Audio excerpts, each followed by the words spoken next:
In the criminal justice system, sexually based offenses are considered especially heinous.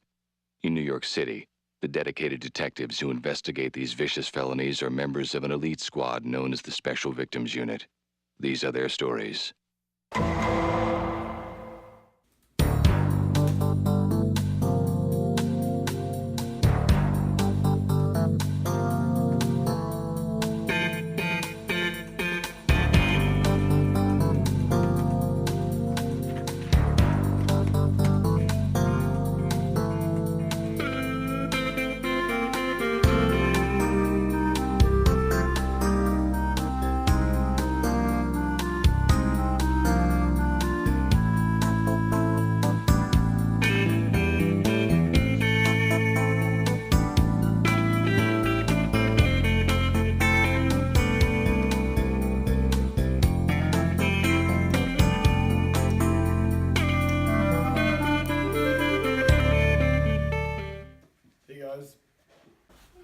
We got a new report in today.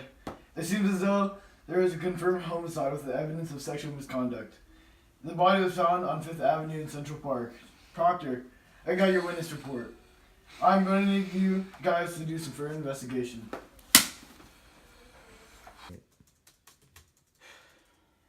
This doesn't make sense.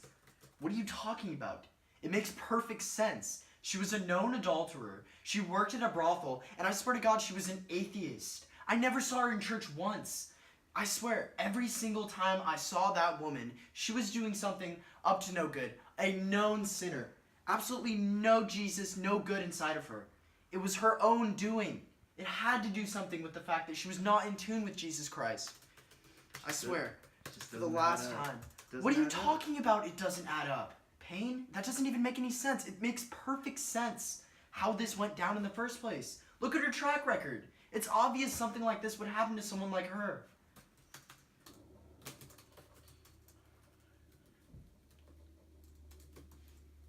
Alright, this just doesn't add up. It has to be some kind of act of sexual misconduct. What kind of act? It doesn't matter whether or not it's sexual misconduct. She's a known sinner. It was only going to come back to her at some point. All of that misconduct that she's been doing on her own behalf. It has nothing to do with anyone else. We just can't rely off your information solely. I was there. I understand you're the only witness, but we need to see it from a more logical standpoint. What other logical standpoint do you need when Jesus Christ watched over her and saw this happen with his own eyes? Have you ever even read a Bible? Exactly. I don't even want to hear it. We're going to hear from Detective Emerson. Well, obviously, looking at her records, we all know human beings are essentially inherently good. Like, looking at her, she was in nature. Could have been some bear that attacked her, or she just bumped into some tree and just fell on the floor, maybe hit her head once or twice and see all that blood on the ground. Why is it nature's fault? It's her own fault. She was the one in touch with herself during this whole situation. It had no outside interference apart from her own sins. We know nature's corrupted, part of the oversoul. She is part of this oversoul. You don't know if she's corrupted or not. You gotta trust thyself, okay, man? Trust thyself. I put my trust in the Lord, and I believe that this is the Lord's work. In fact, that he did not save her because she was a sinner. How many more times do I have to tell you that? For the last time, none of you guys even understand what has been going on here. You can't even, oh my. Bro, we just gotta focus on that journey of the spirit, man. You know what I'm saying? Spirit. Payne, we just need to investigate this. What do you think? I agree. Let's go check it out. Alright. This is just a whack case, you know what I'm saying? Yeah, but look at this. What? It's still fresh. Smell of nature. I like it. See, we can't just agree with all you guys. This religious thing that Proctor's putting No, there's some connection between all of this. Yeah. Some unity. What's that? Over there. Just what I thought. What could it mean? You must be up to something. Who? It's Proctor. Either she was religious or Proctor's scamming this whole thing. John! Proctor! That son of a... Order!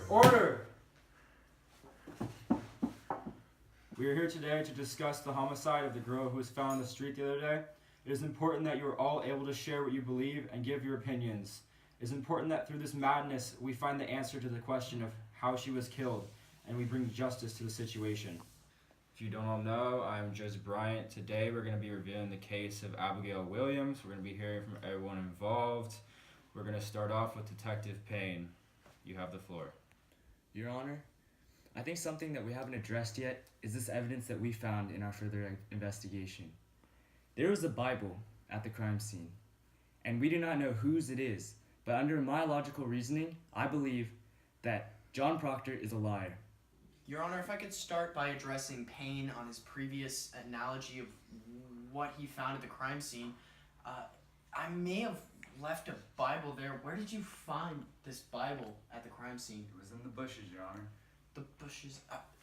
Your Honor, if you go and check the reports, I'm almost certain that I left my Bible at the side of the sidewalk near the crime scene. I never even touched a bush anywhere near the victim. Order! Emerson, is there anything you'd like to say? Your Honor, regarding what Payne said, evidence is not the key. Anti-materialism, that's what we need to think about. But we can't focus on godly effects, because that's not all true. You know, in the woods, I feel nothing can befall me in life, and I feel how that one girl, that girl on the street lying dead, is that how she felt. We all know somehow, somewhere, everyone is corrupted in one place, and I feel from sexual corruption, mishappenings, unfortunate events, that could obviously lead to this case and solve it. As of now, we see that Abigail has alienated herself from society.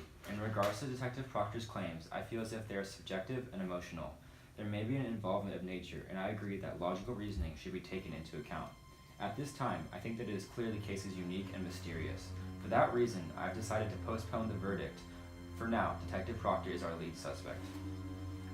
Objection! That doesn't make any sense. They keep talking about my Bible and how I left it in the bush, but he's the one that keeps bringing up the bush. If anything, we should look further into Emerson's case and his involvement in the murder.